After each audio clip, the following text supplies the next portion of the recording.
जन्म 1869 में गुजरात में हुआ।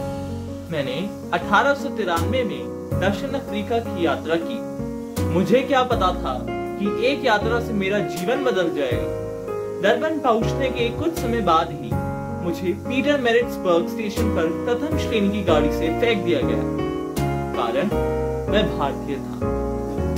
यह घटना मेरे जीवन में एक महत्वपूर्ण मोड़ बन गई, जिसके कारण मैंने सत्याग्रह आंदोलन विकसित किया और उस दिन से मैंने ठान लिया कि मैं भारतीयों को ब्रिटेन से स्वतंत्रता दिलवाऊंगा। अर्थ केवल अंग्रेजी शासन से मुक्ति का नहीं था, बल्कि गरीबी, निरक्षरता और अस्पृश्यता जैसी बुराइयों और कुरीतियों से मुक्ति का सपना था। स्वतंत्रता के आंदोलन में महिलाओं ने बढ़ चढ़कर भाग लिया, जिससे हमें पता लगा कि हमारे देश की महिलाएं कितनी काबिल हैं। वे हर एक क्षेत्र में भाग ले सकती हैं। मेरा मानना था कि भारत के अगर हर संप्रदाय से लोग शामिल हो तो स्वराज को जल्द ही प्राप्त कर सकते हैं। और अगर आज का भारत देखें तो आखिर महिलाएं हैं किससे कम। कामयाब प्रधानमंत्री जैसे इंदिरा गांधी रही, इंजीनियर, डॉक्टर, खिलाड़ी, एस्ट्रोनॉट बनी। विज्ञान में, साहित्य में और कला में शौहरत है हासिल उसे हर क्षेत्र में। ये है आज की नारी जो है सब पर भारी। मैं चाहता था कि भारत के हर एक बच्चे को, चाहे वे किसी भी समाज या वर्ग का हो, उसे शिक्षा जरूर मिलनी चाहिए, क्योंकि बच्चे हमारे देश का भविष्य हैं। आगे बढ़ने का अवसर देकर बच्चों को हर क्षेत्र में आने वाली कठिनाइयों से निपटने के लिए तैयार करना चाहिए, जिससे वे देश के विकास में अपना अमूल्य योगदान दे सके।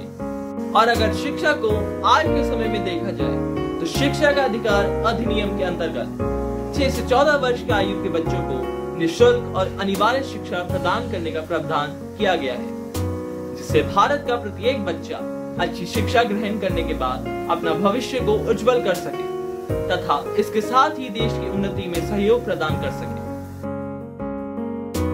स्वदेशी का अर्थ अपने देश से है, लेकिन व्यवहारिक संदर्भों में इसका अर्थ आत्मनिर्भरता के रूप में लिया जा सकता है। मेरा मानना था कि इससे स्वतंत्रता, स्वराज को बढ़ावा मिलेगा, क्योंकि भारत का ब्रिटिश नियंत्रण उनके स्वदेशी उद्योगों के नियंत्रण में निहित था।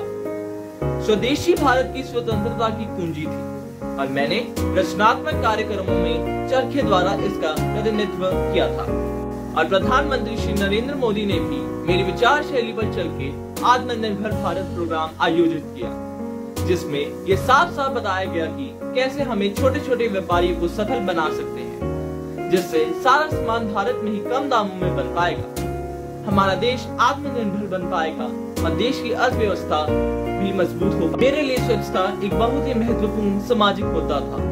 वर्ष 1895 में जब ब्रिटिश सरकार ने दक्षिण अफ्रीका में भारतीयों और एशियाई व्यापारियों से उनके स्थान को गंदा रखने के आधार पर भेदभाव किया था, तब से मैंने स्वच्छता को मूल्य दिया और जीवन भर स्वच्छता पर जोर दिया। यही मेरा लक्ष्य था, जो कि प्रधानमंत्री नरेंद्र मोदी ने पूरा भी किया, जब उन्होंने 2 अक्टूबर 2014 को अपने साथियों के साथ स्वच्छ भारत अभियान मिशन को देश के सामने रखा और इसमें खुद भी शामिल हुए। तब मेरा लक्ष्य पूर्ण हुआ। मेरी दी हुई शिक्षाएं आज और अधिक प्रासंगिक हो गई हैं, जबकि लोग अत्यधिक लालच, व्यापक स्तर पर हिंसा और भागदौड़ भरी जीवन शैली का समाधान खोजने की कोशिश कर रहे हैं। पर अभी भी आशा की एक किरण है कि हम भारत में राम राज्य दोबारा ला सकते हैं।